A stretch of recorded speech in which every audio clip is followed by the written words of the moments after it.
forgot about Dre. I mean, who could forget about Dre, really? Okay, so why am I playing and talking about rap music? Well, because we are all about pianos here at Pianote, and I feel like the piano plays an absolutely critical role in some of the most famous and popular and amazing rap songs of all time. And yeah, I love rap music, specifically from the songs that we're gonna be going over today. So this is gonna be a really, really fun lesson where I'm gonna teach you how to play 3 iconic piano rap riffs. So we're gonna start with, you guessed it, Still Dre.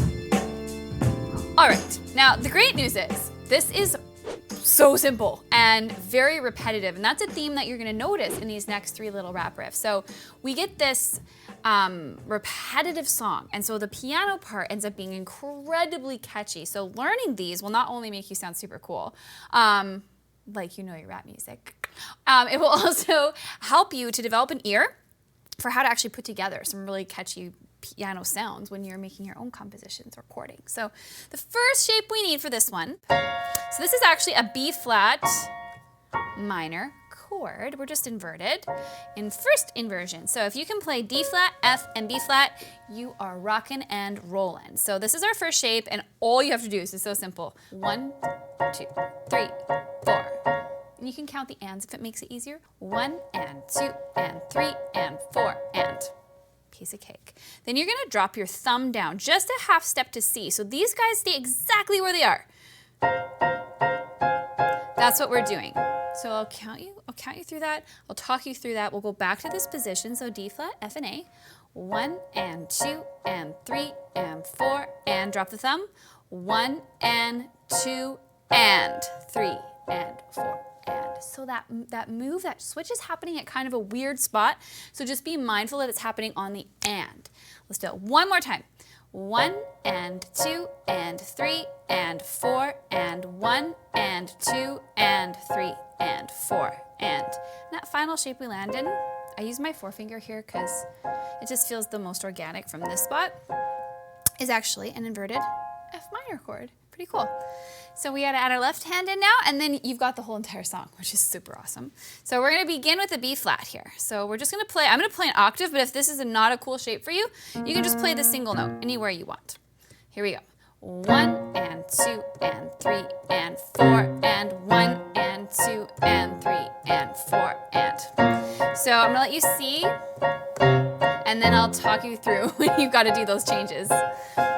Okay, so we're gonna start the B flat. 1 and 2 and 3 and 4 and 1 and 2 and 3 and 4 and right there. And 2 and 3 and 4 and 1 and 2 and 3 and you can hit it again if you want to. And guess what? It's the song. That's all. That's the entire riff. And you know you're gonna walk away from this lesson and that's gonna be stuck in your head for days probably because it's so catchy, which is what makes it so awesome because it just goes to show, you know, this song would not be the song it is without the piano. So piano players are important. And this one's also really fun if you wanna play it with a friend. You can have your friend do the left-hand part. And then you can play the right-hand part or vice versa. So it's just a fun little party trick. Okay, the next one, I'm not gonna tell you what it is. I'm just gonna play it and we'll see if you can guess.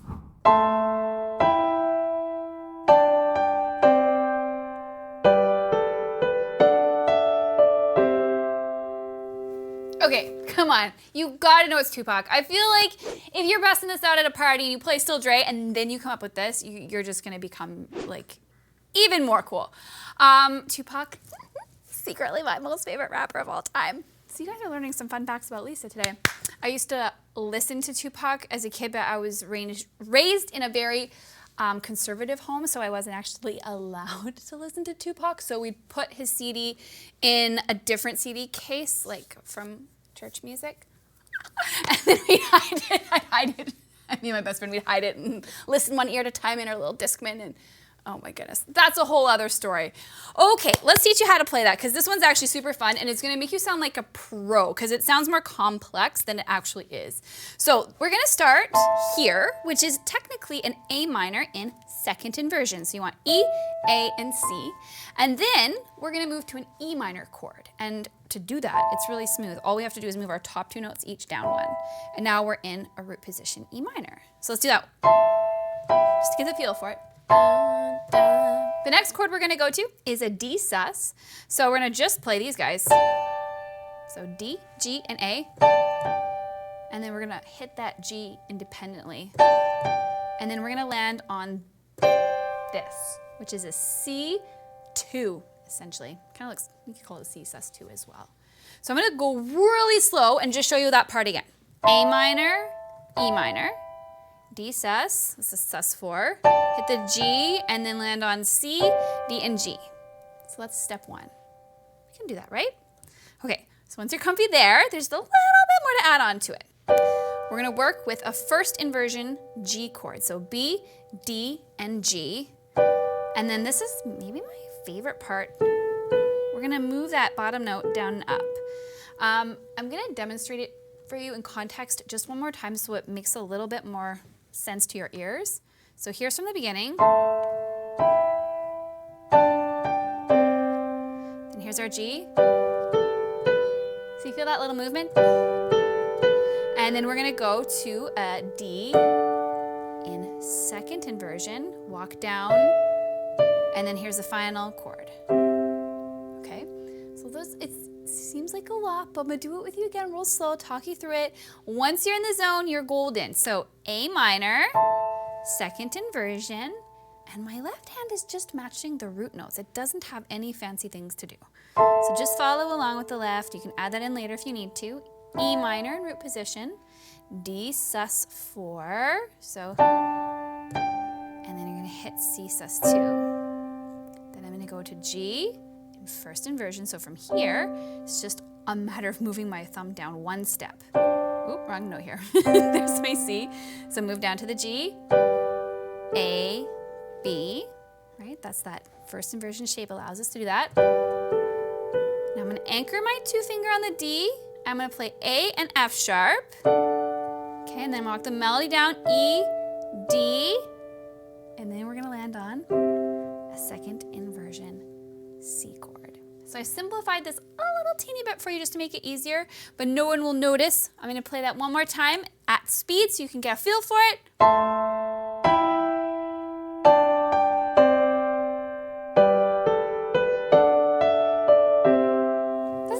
Fancy. And this was like a bit nostalgic, and I think that riff is actually not originally Tupac's. I think he kind of borrowed it from another song. And if you can figure out what that song is and put it in the comments, I'll give you an invisible imaginary award. Okay, so one more time. Piano player's famous last words. One more time.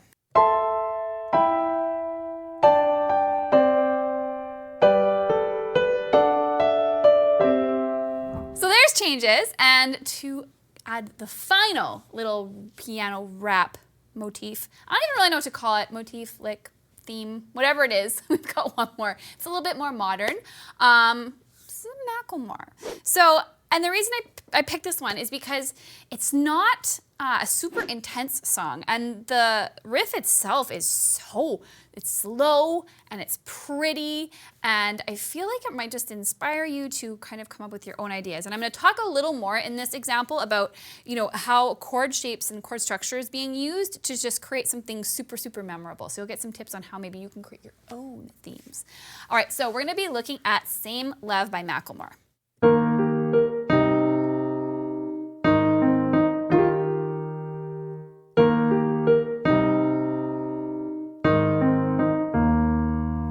So pretty, it's so simple, and again, this is going to be stuck in your head forever, and I really, really feel like this little riff makes the song. It's the recognizable part that you would sort of whistle or hum or sing if you were trying to, be like, remember that song? I was like, da, da, da, da. That's the piano part. It's a star roll in the song. It's so exciting. So we begin on an E flat major chord. So it's a bit more of a complex chord, but this is a great excuse to practice your complex chords. So we have E flat, G, and B flat. And all we have to do is play the top, middle, top, and bottom notes of that chord. So It's B flat, G, B flat, E flat. And our left hand plays an E flat to match it. Do, do, do. Now when we play this E flat with our right, our left hand's gonna move to C. So that reflects a change from an E flat minor to a C minor chord. Just a cool little fun fact there. So we'll do it again. Do, do, do, do. So pretty already. Let's do it again. Do, do, do, do. Okay, now we're gonna change a little bit. So we're gonna be moving our left hand to an A flat, and our right hand is gonna play E flat, C, E flat, G. Do, do, do, do. And our left hand moves from E flat to, that's not E flat, A flat to E flat. I got ahead of myself. Happens all the time. So E flat, do, do, do, G. And if you want to get really fancy, you can slide. It's kind of what happens in the original. That F to the G. Do, do, do, do. Sounds really cool. And then, great news for us, it just repeats. So we're going to do that exact same thing again. We're going to go back to that E flat, back into this root position E flat shape. Do, do, do, do. Do, do, do, do. And then you can land on that B flat with an E flat here. So when you put that all together, I'll do it nice and slow.